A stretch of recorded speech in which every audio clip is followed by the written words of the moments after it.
கர்த்தருடைய பரிசுத்த நாமத்துக்கு ஸ்தோத்திரம். ட்ரினிட்டி ப்ராஃபெட்டிக் மினிஸ்ட்ரியின் சார்பாக நாங்கள் உங்கள் அனைவரையும் வாழ்த்தி விரும்பி வரவேற்கிறோம். கர்த்தர் உங்கள் எல்லோரையும் ஆசீர்வதிப்பாராக. கர்த்தர் இந்த மாதத்துல நமக்கு கொடுத்திருக்கிற வாக்குத்தத்தமானது தீங்கை காணாதிருப்பாயாக. இந்த தீங்கை காணாது இருப்பாயாக சொன்ன உடனே நமக்கு பைபிள்ல இருக்கிறது, இனி தீங்கை காணாதா இருப்பாய். ஆனா நிறைய பேருக்கு எங்க இருக்குதுன்னு கூட தெரியாது இல்லையா? நான் உங்களுக்கு சொல்லித்தரேன். செப்பனியா 3:15, செப்பனியா 3:15 இருக்கு. 14 நான் வாசிக்கிறேன், கேளுங்க. சியோன் குமாரத்தியே கெம்பீரித்து பாடு, இஸ்ரவேலரே ஆர்ப்பரியுங்கள், எருசலேம் குமாரத்தியே நீ முழு இருதயத்தோடு மகிழ்ந்து களி கூறு. ஏன் இதெல்லாம் ஆண்டவர் சொல்றாரு? என்ன சொல்றாரு? சியோன் குமாரத்தியே கெம்பீரிச்சு பாடு, இஸ்ரவேலே ஆர்ப்பரி, எருசலேமே குமாரத்தியே நீ முழு இருதயத்தோடு மகிழ்ந்து களி கூறு. ஏன் அப்படின்னா அடுத்த வசனம் சொல்லுது. என்ன அந்த அடுத்த வசனம் சொல்லுது? கர்த்தர் உன் ஆக்கினைகளை அகற்றி உன் சத்துருக்களை இருந்து உன்னை விலக்கி இஸ்ரவேலின் ராஜாவாகிய கர்த்தர் உன் நடுவிலே இருக்கிறார். என்ன செய்யறாரா? ஆண்டவர் ஆக்கினையை நகர்த்தி போடுறாரு, சத்ருவை ஓட்டி போட்டுறாரு. இஸ்ரவேல் ராஜாவாகிய கர்த்தர் நம் நடுவில் இருக்கிறார். இயேசு சுவாமி இஸ்ரவேலின் கர்த்தர் ஆண்டவர் நம்ம நடுவுல இருக்கிறாரு. அதனாலதான் நாம் என்ன பண்ண மாட்டோம்? இனி தீங்கை காணாமல் இருப்போம். இனி தீங்கை காணாதிருப்பாயாக. அந்த 15 கடைசி சொற்றொடர் அப்படிதான் சொல்லுது, இனி தீங்கை காணாத இருப்பாயாக. அப்ப எப்படி, ஏன் அப்படின்னு கேட்கும்போது அந்த இஸ்ரவேலின் கர்த்தர் நம்ம நடுவுல இருக்கிறாரு. இஸ்ரவேலின் கர்த்தர் நம்ம நடுவுல இருக்கும்போது நாம என்ன பண்ணணும்? ஆர்ப்பரிக்கணும், எம்பிரித்து பாடணும், ஆனந்த குமாரத்திய முழு இருதயத்தோடு நம்ம மகிழ்ந்து களி கூறணும். தீங்கு இல்லைன்னா தானேங்க, இனி தீங்க காணாம இருந்தா தானேங்க. தீங்கு காணாம இருக்கணும்னா நம்ம இஸ்ரவேலின் கர்த்தர் நம்ம நடுவுல இருக்கணும் இல்லைங்களா? அப்போ நான் உங்களுக்கு ஒரு எக்ஸாம்பிள் சொல்றேன். தீங்கே வராதா? இல்ல, வருங்க. நம்ம நிறைய தீங்க காணதானே செய்யறோம். நடக்கிறோம், போறோம், விழுந்துடுறோம், சமைக்கிறோம், மேல ஏதாவது தெரிச்சுது. எத்தோ ஒரு தீங்கு, சின்னதோ பெருசோ பெரியசோ தீங்குகள் வரதான் செய்யுது. ஆனா இஸ்ரவேலின் கர்த்தர் நம்ம நடுவுல இருந்தா அந்த தீங்கு நம்ம விட்டு விலகி போயிடும். ஆண்டவர் அதை வராமையே தடுத்து போடுவாரு. எவ்வளவு காரியத்துல நம்மள அறியாமையே நம்மளோட தீங்க காணாம இருக்கோம் பாத்தீங்களா?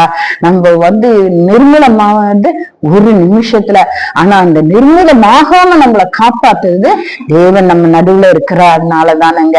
நம்ம சின்னதுக்கெல்லாம் எவ்வளவு நொந்து போயிடும், எவ்வளவு சோர்ந்து போயிடும், எவ்வளோ மன கஷ்டப்பட்டுறோம். இல்லைங்க, அப்படி இல்லை. நம்மளுக்கும் மற்றவங்களுக்கும் வித்தியாசம் உண்டு.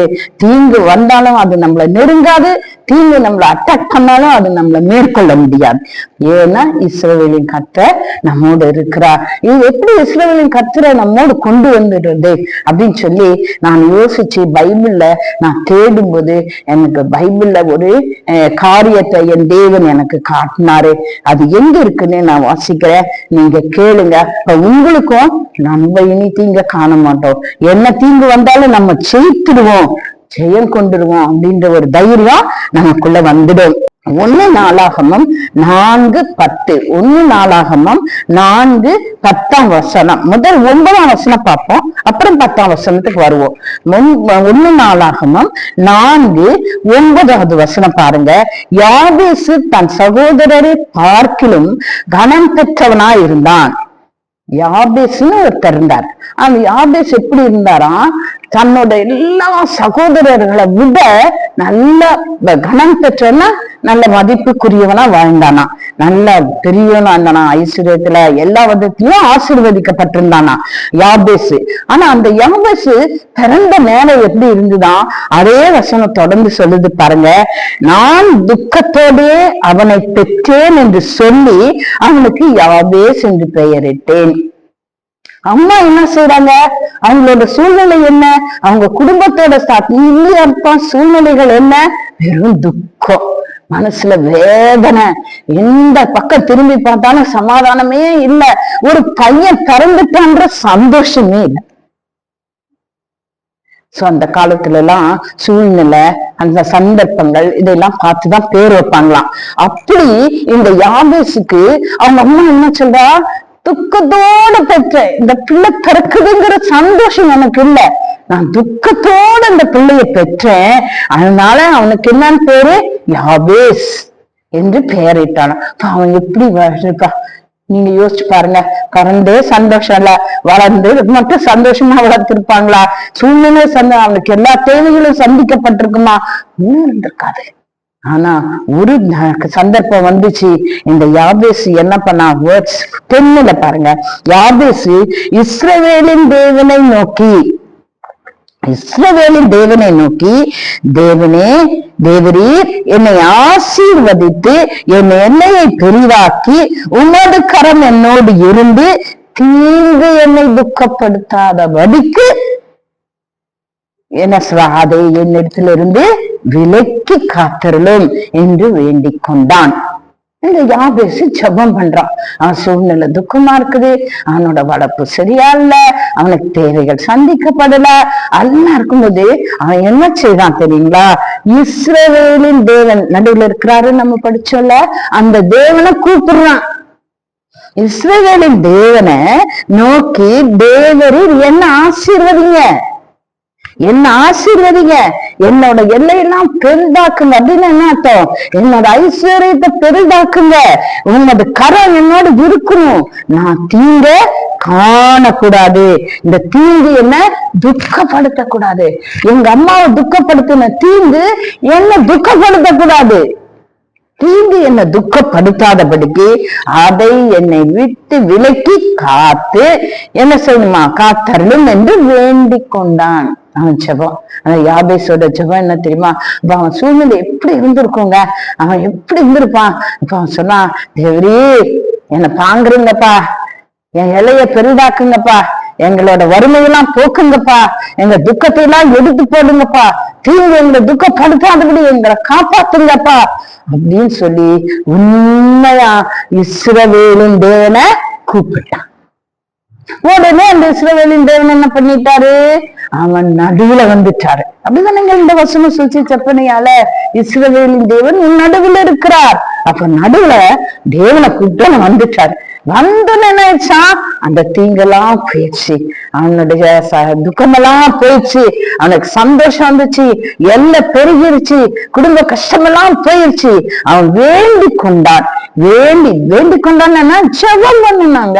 ஜெபம் பண்ணா அவன் வேண்டி கொண்டதை தேவன் அருளினார். தேவனன். இன்னைக்கு எத்தனை பேர் தீங்கு கண்டுகிட்டு இருக்கீங்க, எத்தனை பேர் தீங்க பார்த்துட்டு இருக்கீங்க. இந்த மனுஷன் அதுக்கு விடுதலை தர மாட்டானா, அவங்கிட்ட போனா நமக்கு ரெமடி கிடைக்காதா அப்படின்னு எங்கேயாவது போயிட்டு இருக்கீங்களா? போகாதீங்க, அறக்கதவை மூடுங்க, ஆண்டவரை நோக்கி கூப்பிடுங்க. இஸ்ரவேலின் தேவனே வாங்கப்பா, என் சூழ்நிலையை மாற்றுங்க, இந்த தீங்கையை விட்டு நீக்குங்க அப்படின்னு நீங்க வேண்டிக் கொள்ளுங்க. எப்படி போச்சுன்னு தெரியாம அந்த தீங்கு உங்களை விட்டு அன்று போகும். இஸ்ரவேலின் தேவன் உங்க நடுவுல வந்துருவாரு. வந்து அந்த தீங்கு நீக்கி போட்டு உங்க ஜெபத்தை கேட்டு உங்களுக்கு விடுதலையாக. அதுதாங்க நம்ம ஜெபத்தை கேட்கிற தேவன். அவர் கேட்கறதெல்லாம் என்னை நம்பி என் கிட்ட வாண்டான், என்னை நம்பி என்ன கேளுந்தான், கேளு கொடுப்பேன்னா சொல்றாரு. ஜெபத்தை கேட்கிற தேவன் தான் நம்ம தேவன். அந்த யாபேசி ஆசீர்வதித்த அதே தேவன் இன்னைக்கும் உயிரோட இருக்கிறாரு. அவர் நேற்று மீண்டு மாறாத இயேசு கிறிஸ்து. அவர் நம்மள வந்து நம்ம எல்லாத்தையும் நம்ம விட்டு விலக்கி காத்து நம்ம ஜெபத்தை கேட்பா. ஜெபம் தாங்க ஜீவன், ஜெபம் தாங்க வாழ்க்கைக்கு சட்டம், ஜெபம் தாங்க நமக்கு எல்லாமே. இடைவிடாத ஜெபம் எல்லா செயற்றையும் நம்மளுக்கு கட்டளையிடும். நம்ம ஜெபிப்போமா, கத்தரிடத்தில் கேட்போமா, எங்களுக்கு நாங்க தீங்கை காணாதபடி ஜெபித்து ஜெயிக்க எங்களுக்கு கிருபையை தந்த ஆசீர்வதிங்க கேட்போமா. ஆண்டவரே, எங்க வல்லமை உள்ள இயேசுவே, இந்த நேரத்துல எங்களை தாழ்மையா உங்க கரத்துல படைக்கிறோம் ஐயா. இயேசுவே, நாங்க தீங்கை அனுபவிக்காதபடி, தீங்கை ஏற்றுக்கொள்ளாதபடி, தீங்குக்குள்ள போகாதபடி என் தேவன் இஸ்ரவேலின் தேவன் எங்களுக்குள்ள வந்து எங்க வேண்டுதலுக்கு இறங்கி எங்க ஜெபத்தை கேட்டு எங்களுக்கு அது தந்து ஆசீர்வதிங்க. எத்தனை பிள்ளைங்க சுவாமி இந்த நேரத்துல வாஞ்சியோடு கேட்டு, எவ்வளவு துக்கமான சம்பவங்கள், எவ்வளவோ மனசு பாரமான கஷ்டங்கள் வழியில போயிட்டு இருக்காங்க. எல்லாத்தையும் நீக்குங்கப்பா. சமாதான சந்தோஷத்தை கட்டளை எடுக்கிற என் சமாதானத்தின் பிரபு அந்த குடும்பங்கள்ல இருந்து ஆசீர்வதிக்க வேண்டுமா நசரேயனாகிய இயேசு கிறிஸ்துவின் இன்ப நாமத்தில் கெஞ்சி கேட்கிற சுவாமி. ஆமென். God bless you all.